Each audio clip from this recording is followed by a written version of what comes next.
Hola, buenas noches. Mi nombre es Marco Chipana Sotomayor. Soy médico neurocirujano de la Clínica Ricardo Palma y les agradezco su presencia por estar ahí. Vamos a conversar hoy día un poco respecto a la neuroendoscopía. La neuroendoscopía es una nueva herramienta, relativamente nueva, que nos permite a los neurocirujanos ayudar a aquellos pacientes con alguna patología, alguna enfermedad que antiguamente se trataba con craneotomías, con abordajes quirúrgicos amplios, a hacer abordajes, accesos mucho más pequeños, mínimamente invasivos. Es decir, aplicamos la endoscopía que todos hemos escuchado alguna vez, que las hace el gastroenterólogo, el neumólogo hace endoscopías respiratorias, ¿no? Eh, Algo parecido va a consistir en introducir una cámara, una fibra óptica al interior de nuestro cerebro, por pequeños accesos, pequeños abordajes, con mínimo daño alrededor del tejido cerebral, y vamos a poder alcanzar los objetivos que antes teníamos como producto de una cirugía mucho más amplia, ¿no? Así que vamos a revisar en lo que viene a continuación qué es la neuroendoscopía, cuándo se puede usar, cuáles son sus principales ventajas, y de hecho vamos a luego escuchar algunas preguntas de ustedes para poder eh, resolverlas y poder ayudarlos. Nuestro cerebro es el órgano más preciado. Tiene más o menos 1,3 kg en promedio, y eso representa más o menos del 2% de nuestro peso corporal. Sin embargo, recibe más o menos 750 centímetros cúbicos de sangre por minuto. Eso más o menos representa el 15% de sangre que eh, bombea el corazón. Entonces, a pesar de que tiene menos del 2% de nuestro peso, recibe casi el 15% de sangre. Y lo que es más asombroso, recibe o consume el 20% del oxígeno que necesitamos.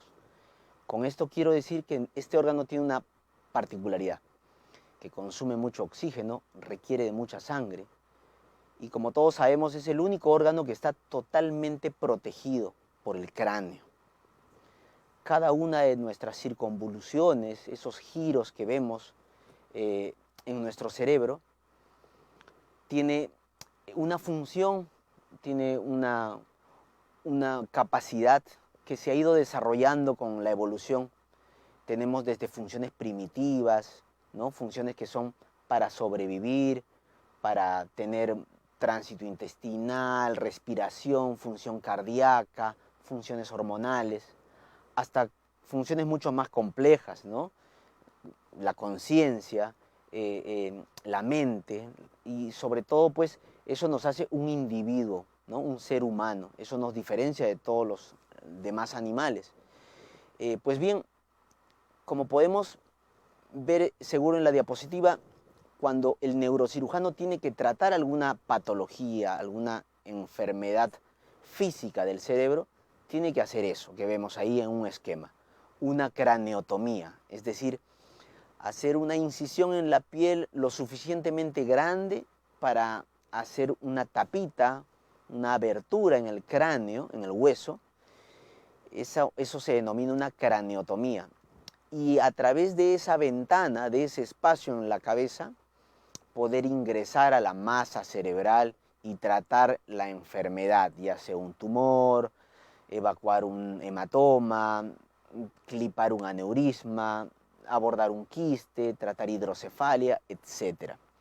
Entonces, esta nuestra especialidad deviene del desarrollo de muchas otras, entre ellas sobre todo la anestesiología.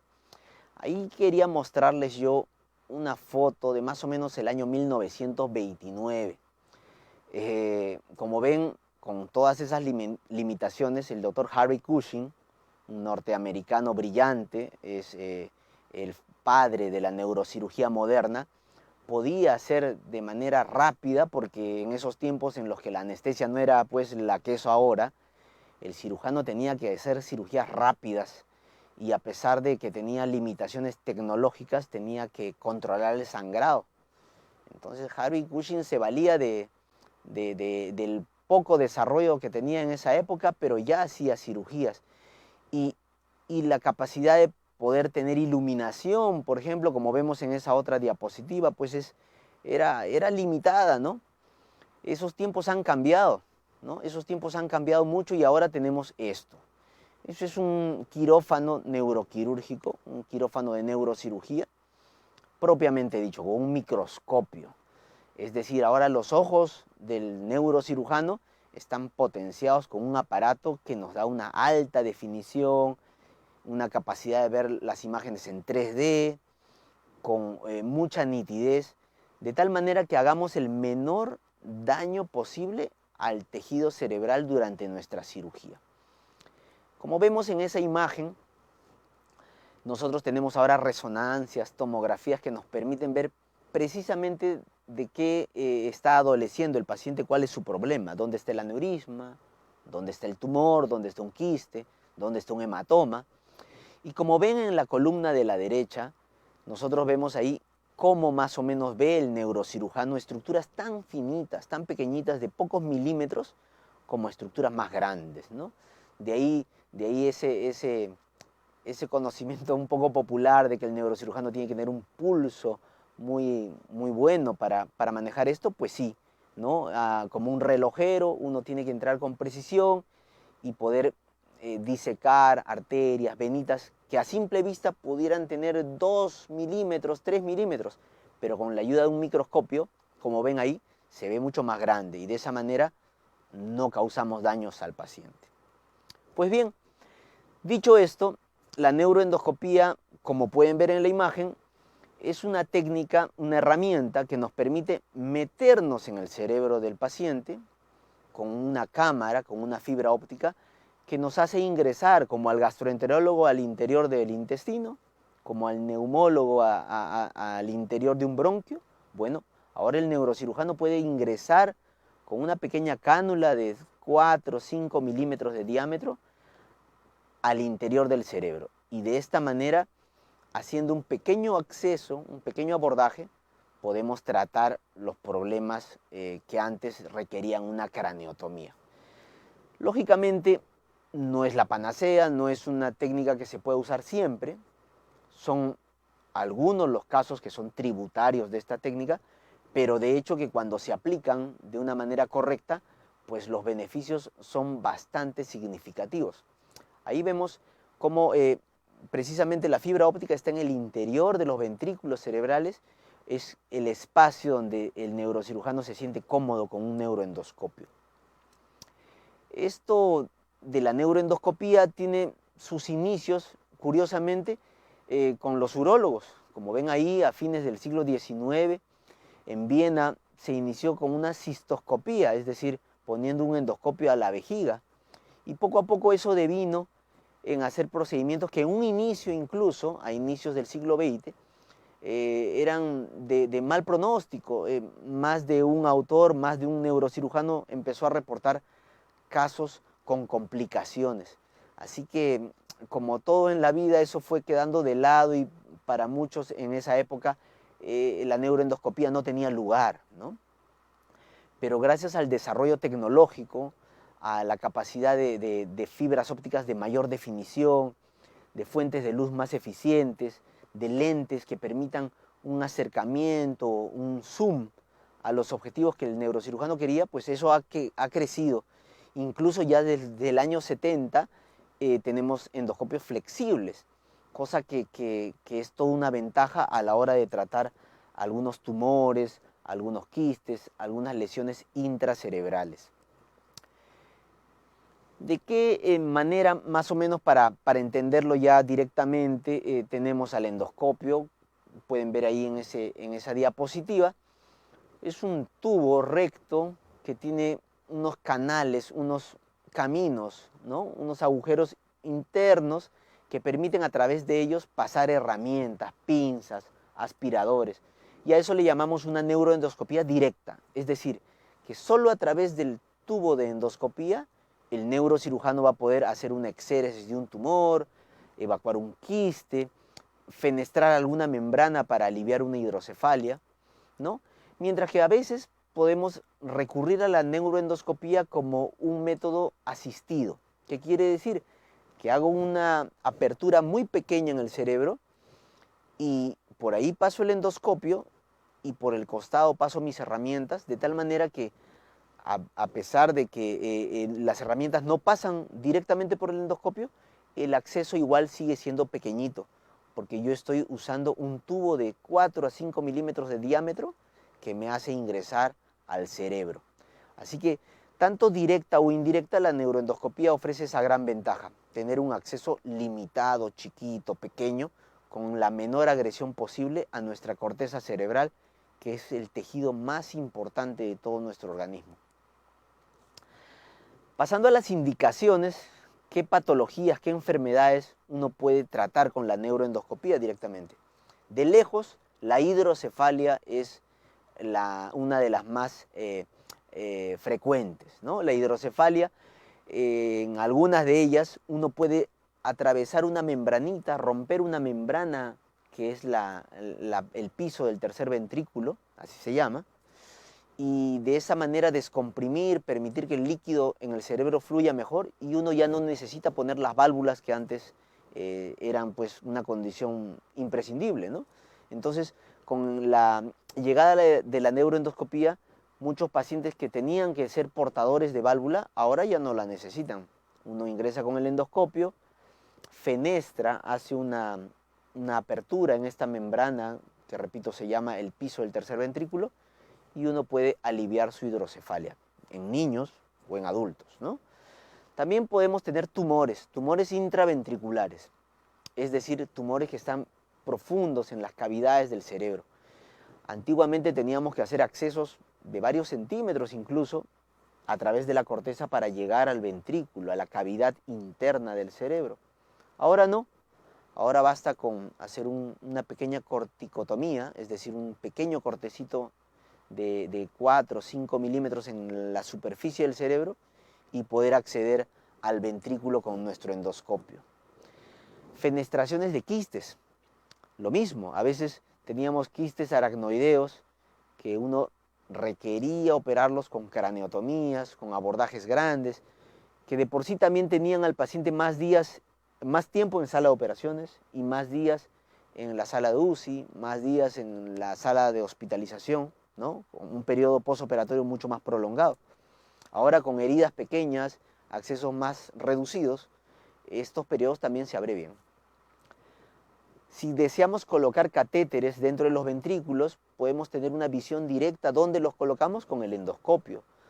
Podemos manejar quistes o lesiones parasitarias, quísticas, de neurocisticerco. La neurocisticercosis es una infección muy común en Sudamérica y en países en desarrollo, en los que la famosa triquina, mal llamada triquina, unos parásitos depositan unos quistes, unos huevos, unos parásitos en el interior del cerebro y de esta manera causan hidrocefalia. Hasta hace unos años no se podía sacar eso de otra forma que no sea una craneotomía, ¿no? Haciendo abordajes grandes.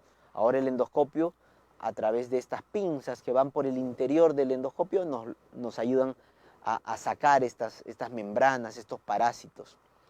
Si tenemos tumores de hipófisis, tumores en la silla turca, esto es algo también bastante frecuente, ¿no?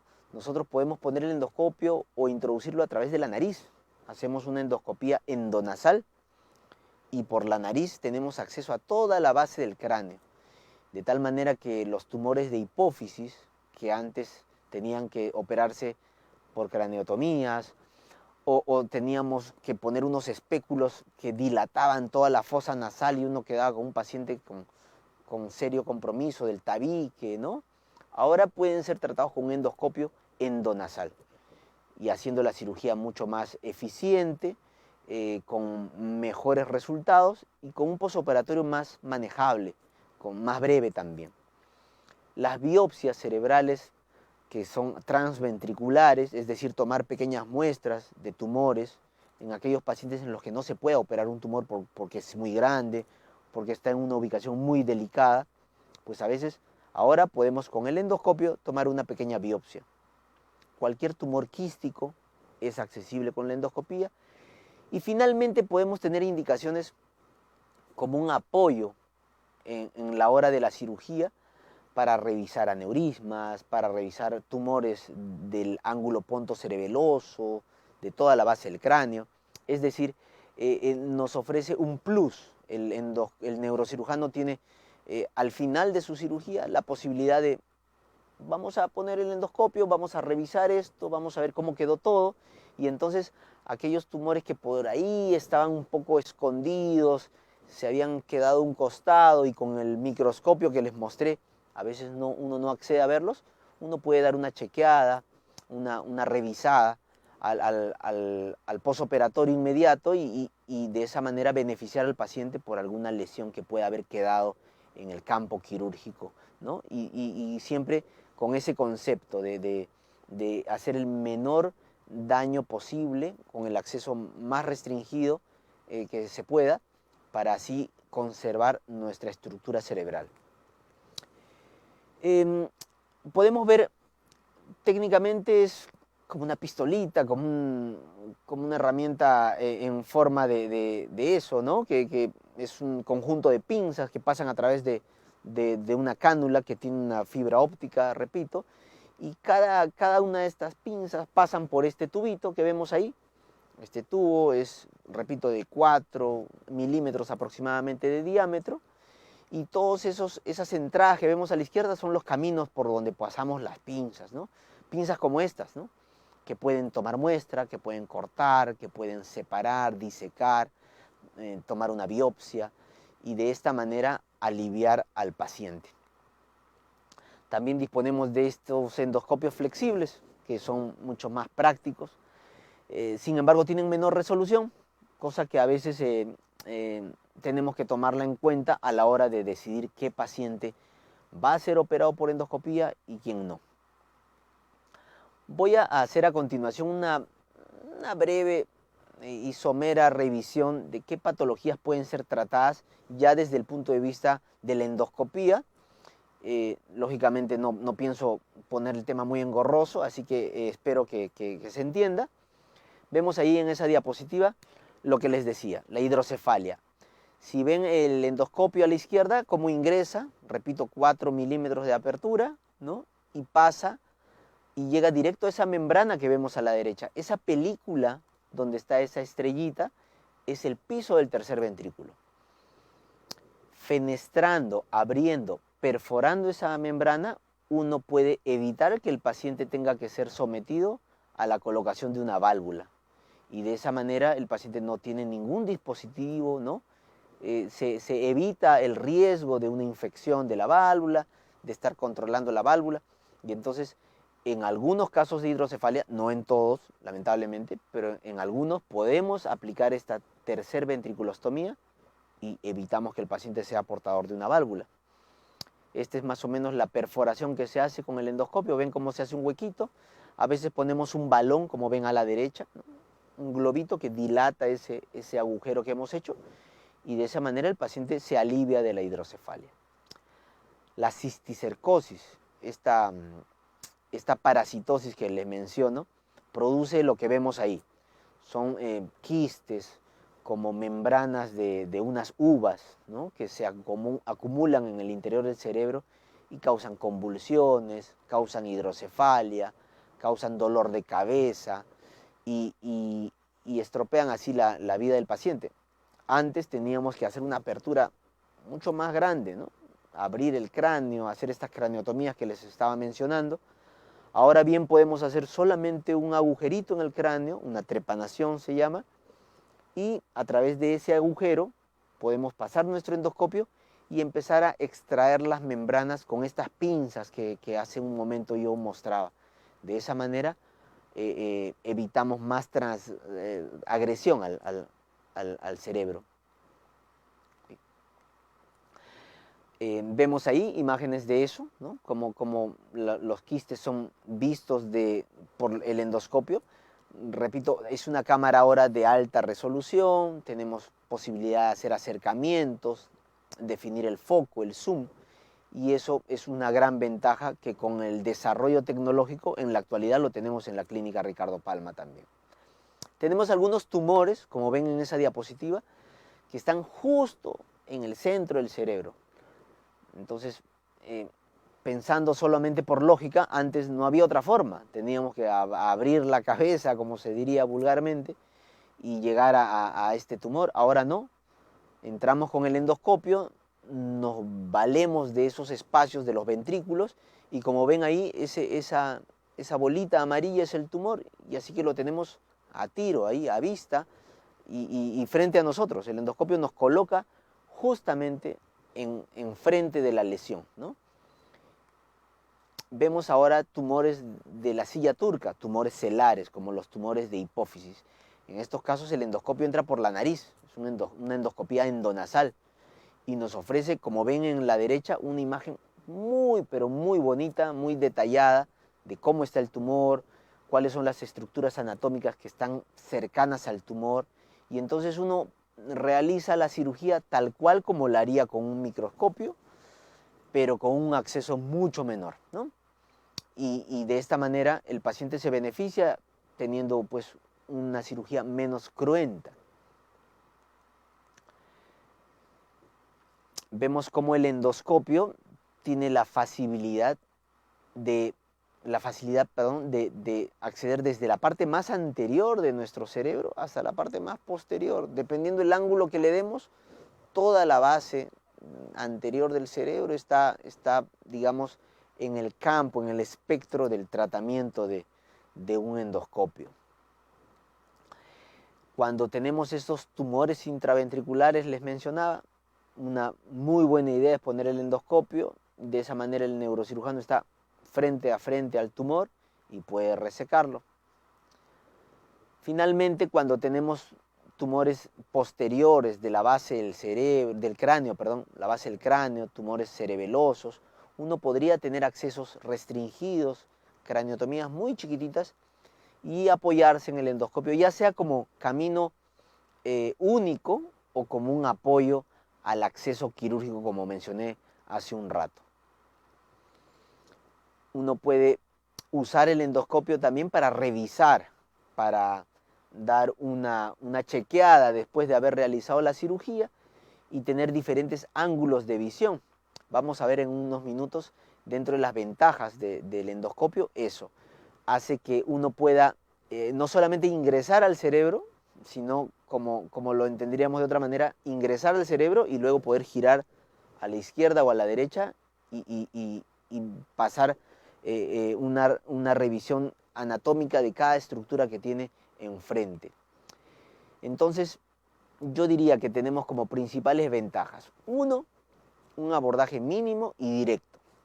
Ya no tenemos que hacer una craneotomía de varios centímetros y llegamos directamente a la lesión.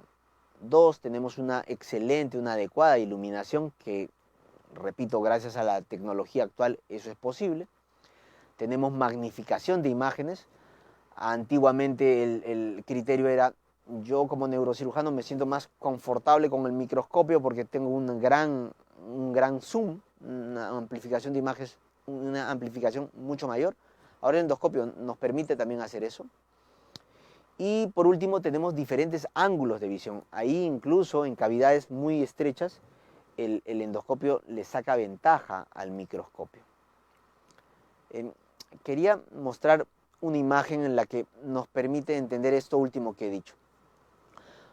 Como ven a la izquierda, en lesiones muy estrechas o en accesos muy estrechos en el cerebro, nosotros teníamos el microscopio con la fuente de luz afuera, ¿no? El microscopio tiene la iluminación desde afuera y la luz tendría que atravesar todo ese estrecho camino.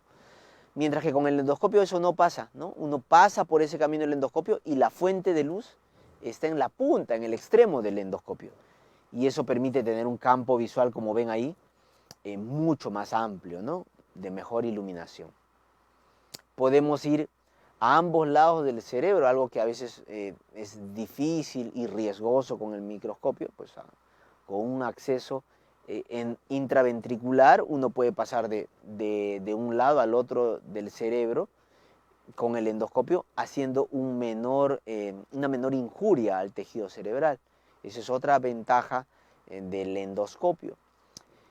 Diferencias tecnológicas que nos permiten tener ángulos de visión, lentes que iluminan a 30 grados, nos permiten hacer rotaciones, y eso, como decía, yo coloquialmente hacía que el neurocirujano ingrese, y no solamente ingrese al cerebro, sino que pueda girar a la izquierda, a la derecha, arriba, abajo.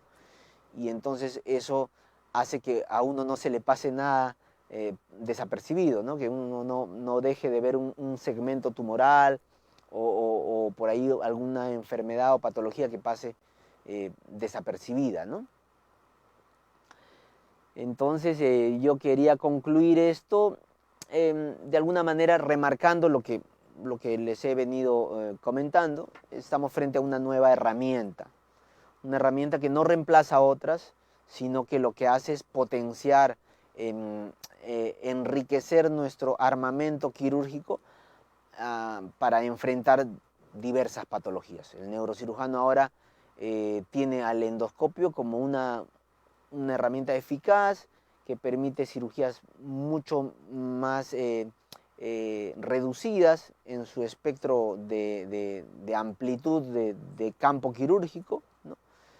Menos transgresión al tejido cerebral, recuperaciones más rápidas, periodos operatorios más pequeños y lógicamente lo capital en todo esto siempre será la adecuada selección del caso, ¿no?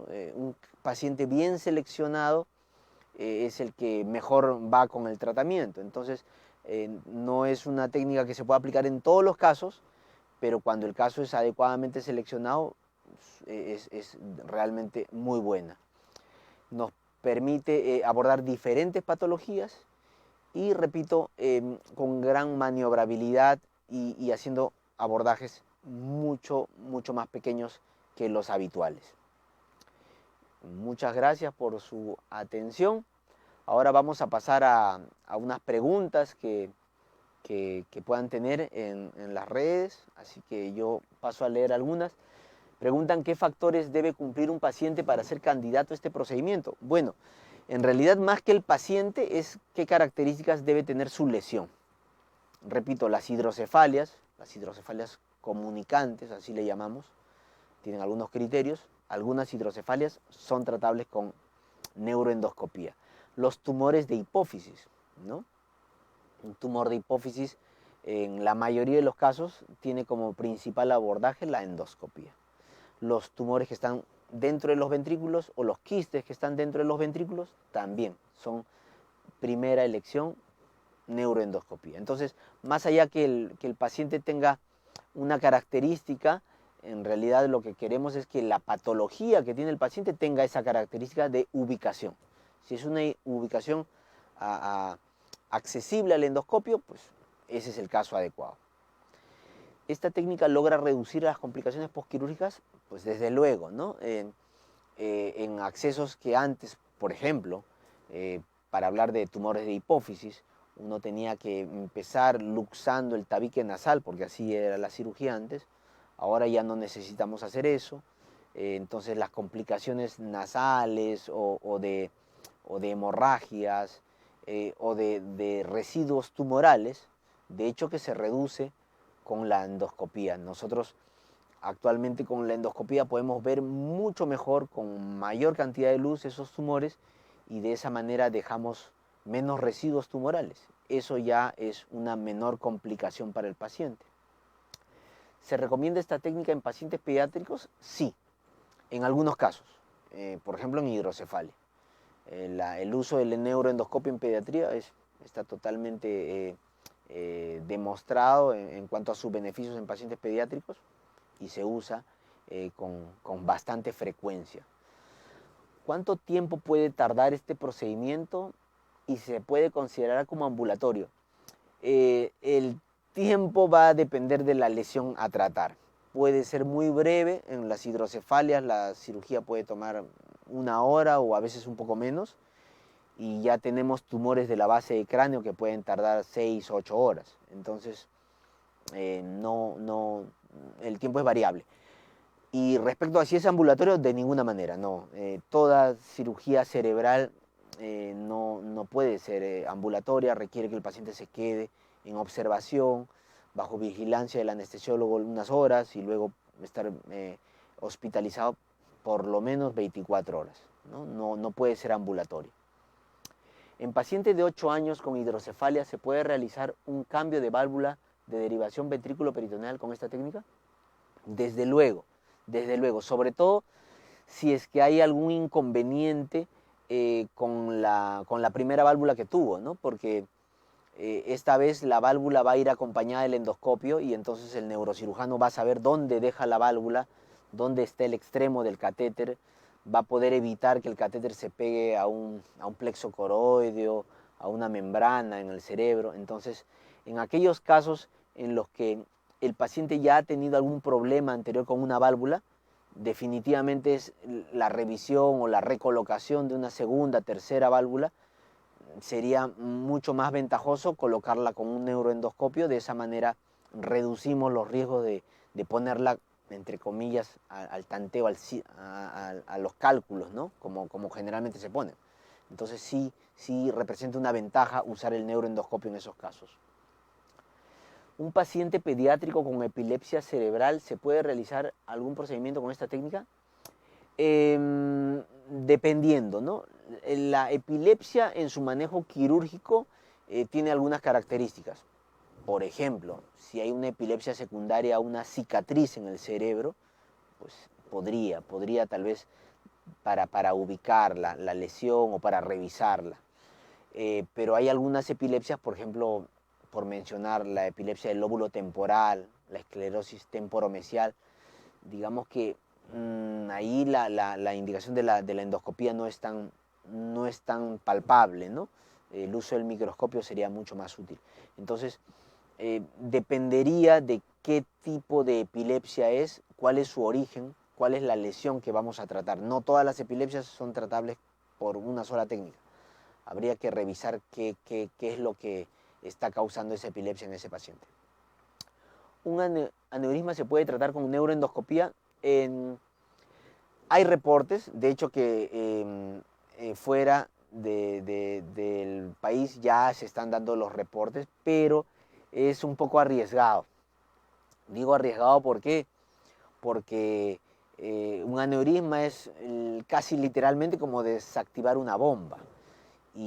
Y bueno, el neurocirujano muchas veces quiere tener amplitud para poder maniobrar y si por ahí se rompe el aneurisma tiene más espacio para realizar movimientos. Entonces, hacer la neuroendoscopía es hacer un huequito y estar 100% seguro que no va a tener ningún inconveniente. Entonces, muchos neurocirujanos, dentro de los cuales me incluyo, consideraría bastante arriesgado hacerlo. Definitivamente no es la primera opción. Lo que sí puede hacerse, y de hecho se hace aquí en el país, es después de la cirugía del clipaje de un aneurisma, uno puede ingresar con el endoscopio y dar una revisión, ¿no? En diferentes ángulos, con mayor acercamiento, y de esa manera darle una chequeada a cómo quedó el aneurisma después de la cirugía. Pero hacerlo solamente a través del endoscopio es discutible, es muy arriesgado. ¿Se puede utilizar para el Parkinson? No creo, no. El Parkinson no se trata de primera intención con endoscopía. La idea del Parkinson actualmente es la colocación de marcapasos, de estimuladores eléctricos profundos, ¿no? con unos electrodos que van a cada lado del cerebro, y la endoscopía no es útil en estos casos. ¿Se puede utilizar en hernias discales? Claro que sí.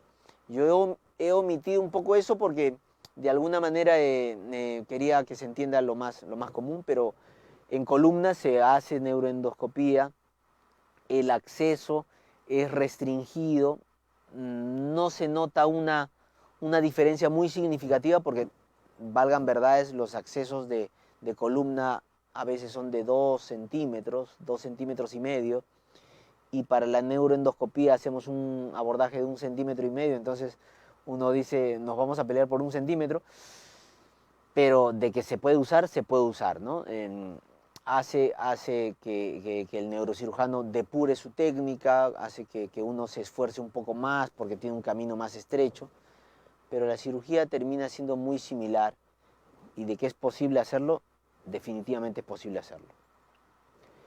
Esto fue todo en el consultorio en vivo. Yo les agradezco su participación. Definitivamente les invito a poder, a quienes tengan alguna consulta, algo que haya quedado en duda, poder aclararla en el consultorio de neurocirugía. Nuestro servicio está lleno de colegas muy capaces, muy predispuestos para ayudar a todos los pacientes, y de mi parte yo quedo agradecido con su presencia, y ojalá que nos podamos ver ya en vivo en la consulta. Buenas noches.